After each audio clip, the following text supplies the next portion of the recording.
Can I retire on $100,000 a year? Today, we're going to go over all the different strategies that we could potentially use to make this come true. Whether we want to retire early, whether we're already retired, or whether we're well into retirement, the one thing that everybody wants to know is will I outlive my money or will my money outlive me? And that is the key to the strategy that we're going to go through today. Hi, folks. I'm Devin Choules, founder and CEO of Choules Financial. And today on the Key to Yes, we're going to go through how to make sure that our money lasts longer than we do. So today's strategy is we're going to go over a couple, Brad and Sarah, who wanted to retire a little early. And Brad and Sarah, being 62 and 60, wanted to live on $100 million a year, $100,000 a year, but they had saved $1.5 million for retirement. Now, there's a lot of pieces that come into play here. Do they take their Social Security at 62? Do they take it at full retirement age? Do they wait till 70? Inside of there, by retiring early, what are they going to do about their health care? How does that play into this? So today, what we're going to go through is a few pieces that you may have heard before. And one of the pieces is safe withdrawal amounts. Okay. There has been a study that talks about the 4% rule. Most people don't know about this. When I go through and I give my presentations and I ask, hey, how many of you know or have been taught how much you can take out of your retirement accounts and not run the risk of running out of money before you run out of life? Very few people know. So today we're going to give you the cheat code to retirement. With this is it's 4% adjusted for inflation, means that we're going to have a 90% chance of making it through retirement without running out of money. So that's a really good piece there. But when we look at this for Brad and Sarah, 4% of 1.5 million for them is only $60,000 a year, and they wanted to live on 100. Okay, so if all they had to live on was just their 1.5, the answer would be no. They would run the risk of running out of money before they run out of life because they would need to take more than the 4% piece here. So what we needed to do with them in order to make sure that they could retire at 62 is we had to take it from a hope that they could do it and make it into a plan. As you know, here at Choules Financial, we believe in 5/5 planning. And what that means inside of it is your investments are just your investments. They saved and they did an amazing job. $1.5 million is great. But inside of there, they needed to know how much income they could have.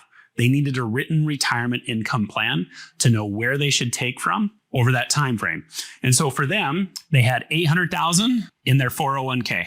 Just grab my notes. $300,000 in an IRA and $400,000 in a brokerage account. Now, inside of this, where they can't take their Social Security yet, well, Brad could, Sarah can't.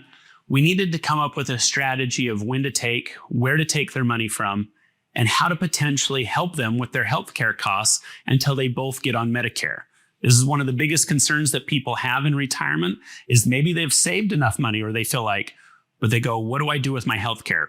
Well, all of this comes together in making sure that your plan works for you. So with that today, we're going to go through some of the pieces that they had there. The discussion we had with them is, do we take our Social Security at 62? Do we take it at 67? Do we take it at 70?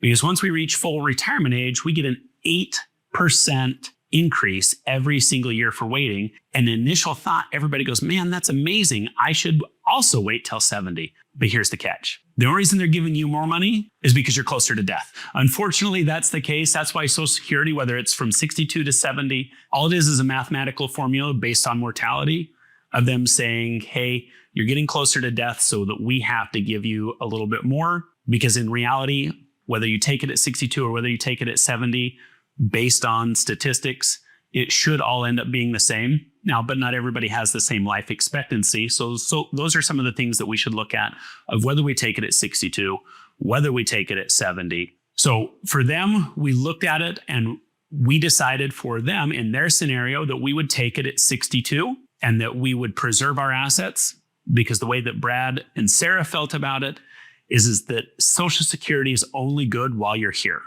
There's no refund. If there was refunds, everybody would wait till 70. But while it's only good while you're alive, they thought in their stance was get while the getting is good.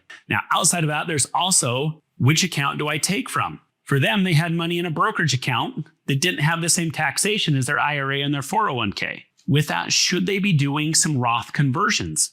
should they be getting the government off of the ticket and moving it to a never again place where no matter if we put in $1 into a Roth and it grows to be $1 million, that's now tax-free to them, tax-free to their loved ones. So with that, there's a lot of planning that comes into it. Now with the withdrawal portion of, as you can see, if we just live by the 4% rule and they have to manage those assets, it may not work for them. And this is where we have the opportunity of using different investment vehicles, whether that is an annuity that shifts the responsibility from us of making sure we don't outlive our money to a company to make sure that we don't outlive our money. These are some of the pieces that we need to layer in when we think about what is the overall goal? What is the purpose of our money? What do we want to have happen? Too often people get it caught into, well, I just need to make my money grow, and then I'll be okay. But really, what we want to do is, what is the desired outcome? What do we want from it? And then we can build back into it by making sure that we have more than just a hope and that we have a plan to get through retirement. So with this, folks, if you've ever wondered if you can retire a little bit early, like Brad and Sarah did, what we would do is you would bring in your information, we would talk about it, we would go through and we would take your hope and we would turn it into a plan. We would take it, put it together in your binder, make sure everything checks out math-wise for you and that we have a strategy. All right, folks, that's all we have for today on the Key to Yes. With that, as always, please remember to like and subscribe down below. Thank you so much. See you next week.